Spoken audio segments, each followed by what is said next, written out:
Bonjour tout le monde, bienvenue dans un petit tuto de Freddy Mix Tattoo. Ça fait un moment que je devais vous la présenter, j'ai eu plein de commentaires en dessous dans les messages des autres machines en disant ça fait un moment que tu nous as pas fait la démonstration et nous expliquer un petit peu comment ça marche la bécane, pas comment marche le tatou, mais comment marchent les bécanes, est-ce qu'elles valent le coup et est-ce que le skinner est-ce que tu as des retours, et ça c'est important que vous le sachiez aussi. Donc voilà, donc déjà la skinner, machine qui arrive chez vous dans une boîte, c'est mieux. Alors, on va faire un petit peu le point rapide avec. Donc, une belle boîte, belle conception, propre, sympa, soignée. Donc, dans un socle à l'intérieur, votre bécane, elle est posée comme ça, dans le socle, ça c'est très bien. Au fond, un peu de joints qui sont pas souvent utiles, mais c'est bien qu'ils soient là. Un câble pour brancher sur le chargeur. Et à l'intérieur, vous avez les accus. Donc, les accus machine, vous les mettez, vous les avez là. Il se charge assez rapidement. Souvent, c'est 2h30, grosso modo, pour le chargement. Et après, c'est souvent 5-6 heures de machine selon la capacité qui est marquée sur les batteries. Souvent, du 1800 mAh, c'est souvent ce qu'on a. Donc, vous avez le sens. Il y a certaines piles où il n'y a pas le sens. Et une fois chargé, vous les mettez dedans. Donc, ça vous laisse toujours un accu de sauvegarde. Donc, voilà. Donc là, vous avez votre machine. Vous vissez bien à l'arrière. Vous serrez, c'est bloqué. Pour l'allumage de la machine, très simple. Il y a trois boutons, derrière des vrais boutons, pas tactiles, donc poussoir. Vous laissez le doigt dessus pendant 3 secondes, ça s'allume et ça se lance. Voilà. Ça, c'est la façon simple. Je vous explique comment ça marche pour éviter de vous embrouiller tout de suite. Donc, on est d'accord, on laisse le doigt dessus 3 secondes dans l'autre sens, ça s'éteint. 3 secondes sur le bouton, ça s'allume et ça se lance. Vous descendez le voltage, vous voyez, je suis à 9, de 0,1 en 0,1. Si vous laissez le doigt dessus, ça grimpe vite. C'est mieux, voilà. Et ensuite, pour faire des pauses, double clic. Double clic, ça se rallume. De base, vous avez juste ça à connaître et c'est bon, vous tournez avec. Après, ils ont mis des pré-réglages à l'intérieur. Ça pourrait être mieux fait.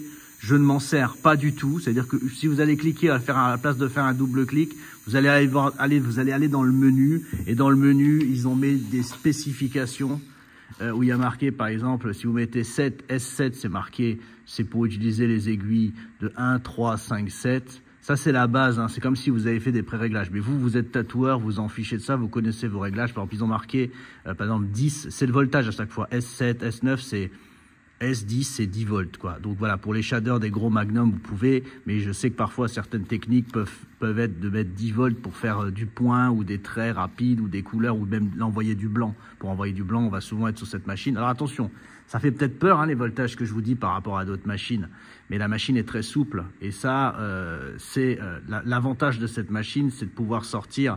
Il y a des gens, ils m'ont dit, j'ai acheté cette machine et au niveau de tout le réalisme, je me suis éclaté avec parce que malgré qu'on soit à 10, à la différence, je vous explique parfois dans certaines machines, je ne vais pas revenir dessus pour leur faire de la contre-pub, mais des machines sont très rigides. Et ben elle est très souple et aujourd'hui, en 2023, c'est ce qu'on recherche. C'est-à-dire qu'on s'en fout d'aller vite. C'est un peu comme Cheyenne, ça ressemble un petit peu. Cheyenne, ça va vite, mais les tatouages sont nickel.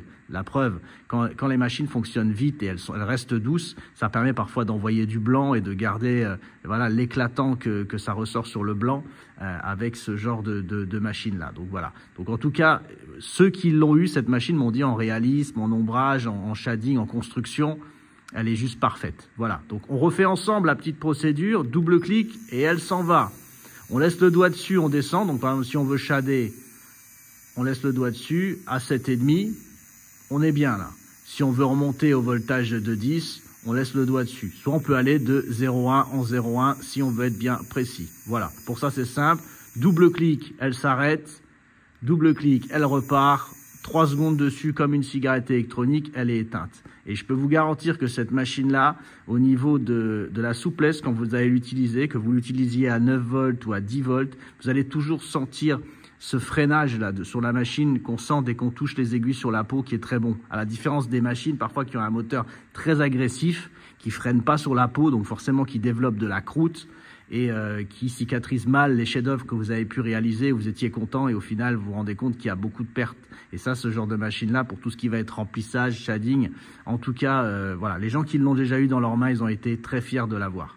Voilà pour cette petite vidéo pour la Skinner dont j'avais pas encore fait et elle mérite vraiment d'avoir une petite vidéo.